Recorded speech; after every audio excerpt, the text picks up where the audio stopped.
haddii ay jiraan madxafyo la dhigo waxyaabo qadiim ah iyo raadad hore oo matala taariikhda iyo ilbaxnimadii hore, waxaa kaloo jiraan kuwo ka duwan oo arrimo gaar ah u saaxiib ah. ku soo dhawow muuqaal aan ku soo ururinay madxafyadaas.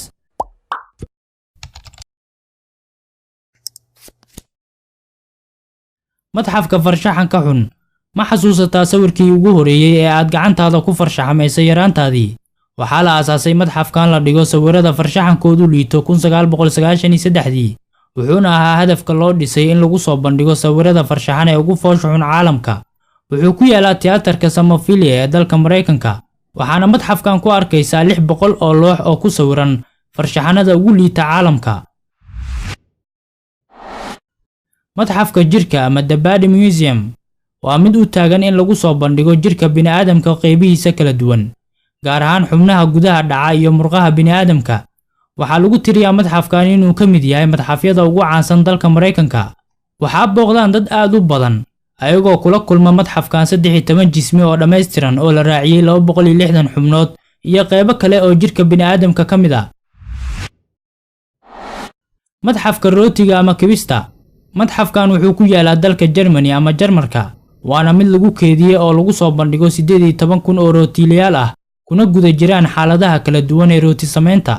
midda uu la gaarka yahay madxafkan ayaana ah in laga helo tiro rootiye ah oo kumanaan sano ka hor la dubay sida ay sheegeen. waxaa kaloo loo sheegaa lana tusaa dadka booqda habka 6,000 oo sano ka hor loo dubi jiray rootiga ama kibista. madxafka The Kunsti Camera waa madxaf ku yaala Ruushka oo ka kooban waxyaabo kala duwan oo la yaab leh.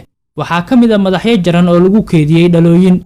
sidoo kale waxaa ka mid ah dad dhashay ayagoo leh xubno dheeri ah iyo qalabkii la isku ciqaabi jiray waagii hore. madxafka International Cryptozoology. Cryptozoology waa cilmi lagu daraaseeyo xayawaanadii hore ee aan la xaqiijin jiritaankooda, isla markaana aan daliil cad loo haynin marka laga reebo xogo mala awaal ah. hadafka loo aasaasay madxafkan ayaana ah in lagu soo bandhigo xayawaanadaas kuwooda la gartay inay jiraan sida gabreymaanyada.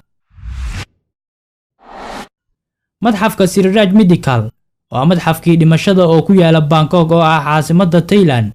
waa mid ku habboon qofka doonaya inuu arko qof toorey lagu weeraray oo sambabada laga dhaawacay. sidoo kale madxafkan waxaa laga helaa dhalaan doorsoomay iyo xubno bini'aadan oo rasaas haleeshay isla markaana dhaawac daran ah.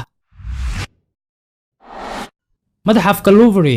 madxafkan waa mid ku yaala dalka Faransa, waana madxafka ay dadka ugu badan booqdaan, ayadoona lagu qiyaaso dadka booqda sanadkii dad ka badan 9 milyan. waa madxafka ugu weyn caalamka, waxaadna u baahan kartaa dhowr maalin si aad u daawato dhammaantiisa. waxaa ku keedsan farshaxanka ugu badan caalamka iyo sidoo kale raadadkii faraacinta Masar oo ay Faransiisku ka soo bilaqaysteen Masar. madxafka Kakun. madxafkan wuxuu ku yaalaa biyaha hoostooda, waana mid lagu keediyo fanka iyo raadadkii hore. wuxuu dhacaa dalka Mexico, waxaana la bilaabay dhismihiisa 2009 ayadoona la dhameeyay 2013. dhammaantiisa waxaa ku hareeraysan biyo, wuxuuna ku qasban yahay qofka raba inuu booqdo quusida biyaha. waana mid ku yaala beerta wadaniga ee Kakun. madxafka qalabka la isku ciqaabo. wuxuu ku yaalaa bartamaha magaalada Amsterdam ee dalka Holland, waxaana lagu keediyey madxafkan qalabka la isku ciqaabi jiray waagii hore. waxaa yaala oo lagu arkaa 1,000 qalab oo ka mid ah kuwii ugu caansanaa ee isku ciqaabi jireen dadkii hore ee Yurub. madxafkii quruxda. wuxuu ku yaalaa dalka Malaysia, waana mid lagu keediyey looxyo u taagan habka ay u arkaan quruxda dadka Maleesiyaanka ah. daawada sidee u aragtaa adiga quruxda? ku soo qor dhanka hoose fikirkaaga.